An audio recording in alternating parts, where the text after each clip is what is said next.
Hi, I'm Alex Garbarino. I'm one of the second-year pulmonary critical care fellows here at UC, and I'm going to go over just ventilator bare bones basics with you guys. One of the best things about working here at the University of Cincinnati Medical Center is you have phenomenal respiratory therapists. So if you ever have a question about a vent or want to make a vent change, just go find an RT. They're going to be able to help you out.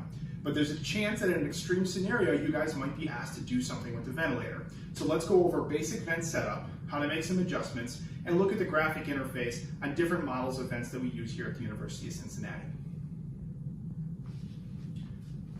Okay, I'm here with the most common type of ventilator that we use here at UC. This is a Draeger ventilator. We have two different models of the Draeger, but the screens and the setup look exactly the same. So whatever I do on this model of the Draeger will work for you on the other one.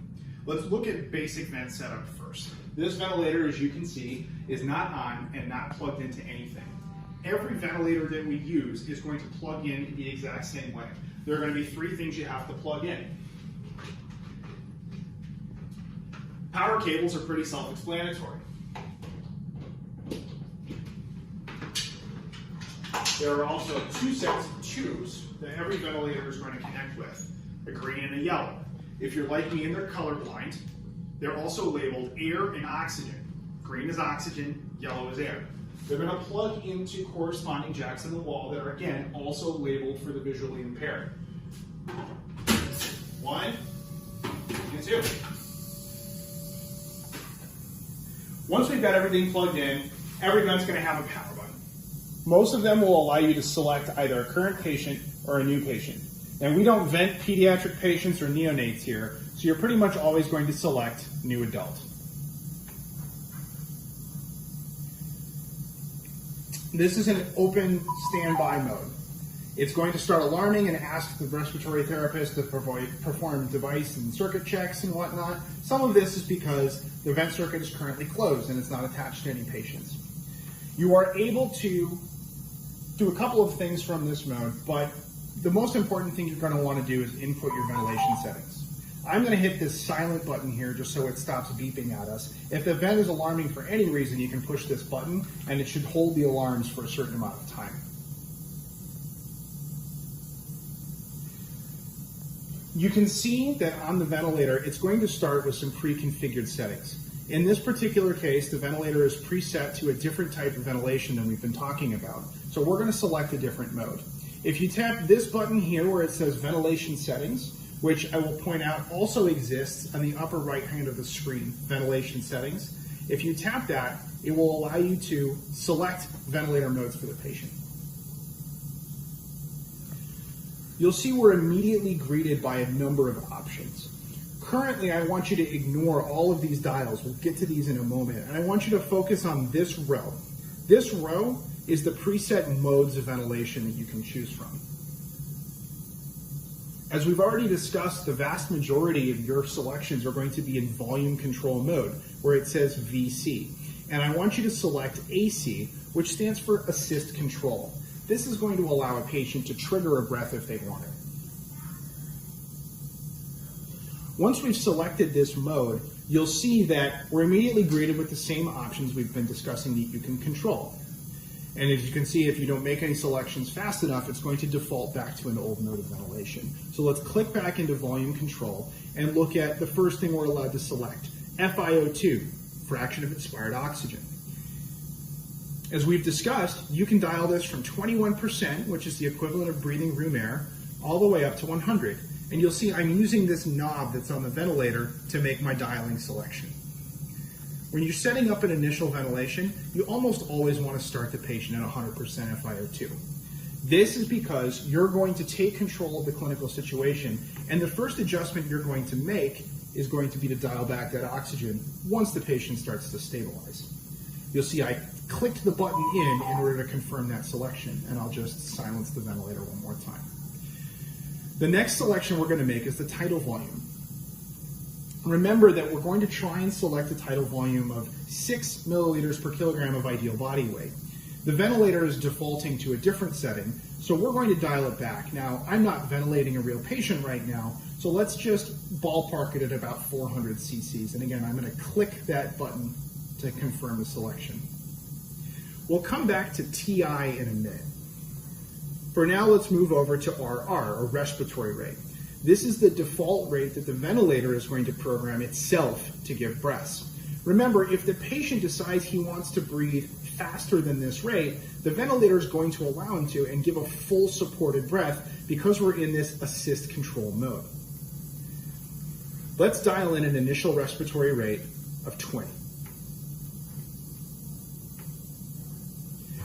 Last selection we're going to be making is the PEEP, that end expiratory pressure that helps us with oxygenation. We're going to use this knob to dial something between 5 and 10. Let's ballpark him at 8.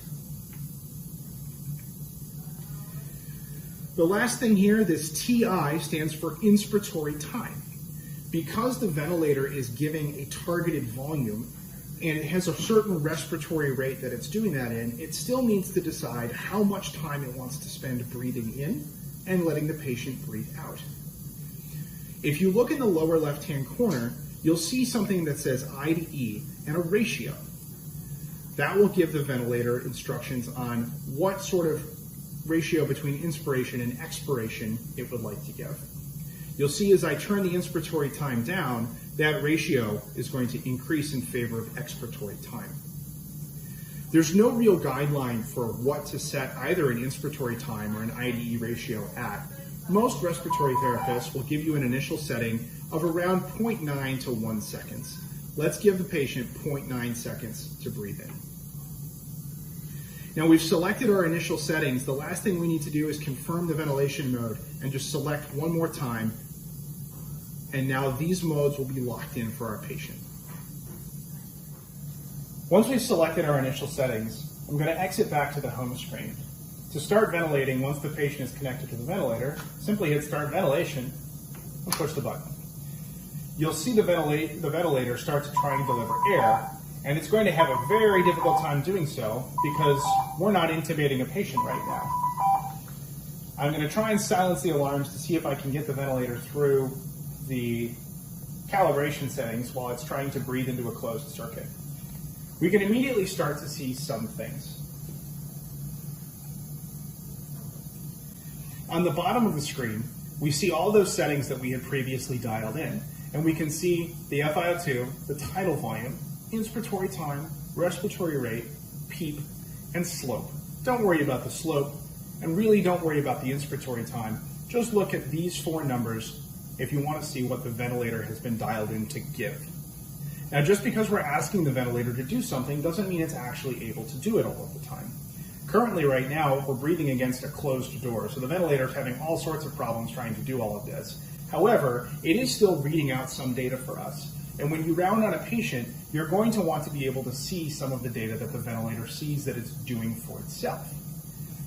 Here where it says FiO2, you can see the actual FiO2 the vent is delivering. You can see there's a 1% difference between what we asked for and what it's doing. That's not a huge deal. But if you see a more than 5% discrepancy, you might want to grab your respiratory therapist and ask them to investigate. Underneath that, you're going to see PIP, which stands for peak inspiratory pressure. We'll have further discussions of what peak pressures can mean later on. And P-mean, or the mean airway pressure, which is an important parameter for treating patients with ARDS, but in patients with obstructive lung disease isn't quite so relevant. These empty boxes, VTI and VTE, are going to display the amount of tidal volume delivered to the patient, VT inspired, and the tidal volume returned through the circuit, the VT expired. You can see that these particular boxes are blank because the ventilator is not actually delivering any air. Pausing for alarms, silencing again. You can see the respiratory rate being delivered is 20, which is exactly what we asked for. And next to it, RR spawn is going to tell you if the patient's generating any spontaneous breaths. Since the patient's not breathing, because there is no patient, this is going to be at 0. The minute volume is in liters per minute. Remember, that's that important parameter for controlling blood carbon dioxide. This is going to be calculated from the respiratory rate and the tidal volume, but since we have very little, if any, tidal volume, our minute volume is next to nothing. Don't worry about these bottom 2 boxes. This is compliance, which is not relevant for you guys. And RSB is not populating for several reasons. Again, it's not a box you should have to worry about. So again, at the bottom of the screen on a Draeger ventilator, you'll see all of the settings that you've programmed the ventilator to say. This is what you're telling the ventilator to do. On this right side of the screen, you're going to see some data that the ventilator is gathering on itself and what the ventilator is telling you that it's doing. We'll spend more time later on talking about these graphs in the middle, but I do want to just make sure you're aware that the P, the flow, and the volume scalars, pressure, flow, and volume over time. These are the way that the ventilator is, a different way that the ventilator is reporting out the pressure it's delivering, the flow that's going through the circuit, and the volume of air that's being delivered and returned. On the far right of the screen, we have a lot of options. This can seem a little overwhelming, but I really just want to draw your attention to one button, and that's ventilation settings. If you tap this, it's going to open the same window that we looked at the beginning of the session, where we can dial in new settings for the ventilator. If you touch any of these things to change, it'll automatically select them and that allow you to dial it around without opening that menu. So you can see I tapped the PEEP icon, and I'm using the rotary knob to adjust the PEEP. If I wanted to do that with any one particular setting, I could do that quickly without opening the full ventilation settings. However, if I ever needed to change the mode of ventilation, the only way to do that is to tap that button.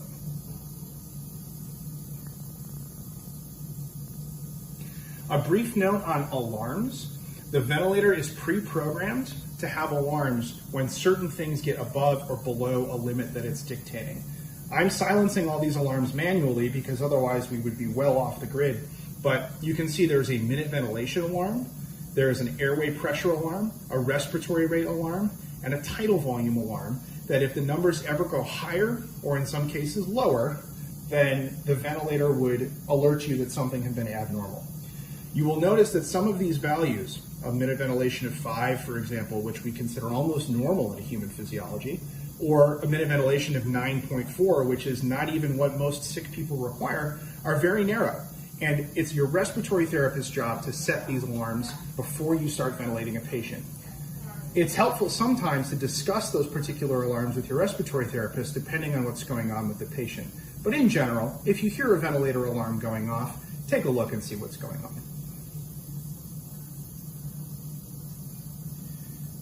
A few other buttons might be worth knowing. O2 suction is something that your nurse is going to touch often. Anytime that somebody is manipulating the patient, giving them a bath, suctioning the ET tube, they're going to tap this button and then click the knob. That's going to automatically dial the FiO2 to 100% no matter what it's been set to. Obviously, if you're already set to 100%, nothing's going to change. And this will last for roughly 2 or 3 minutes. The inspiratory hold button allows the ventilator to hold the air after an inspiration. It's going to push air into the patient, and then it's going to hold the air within that patient. We use this to measure a particular pressure called a plateau pressure.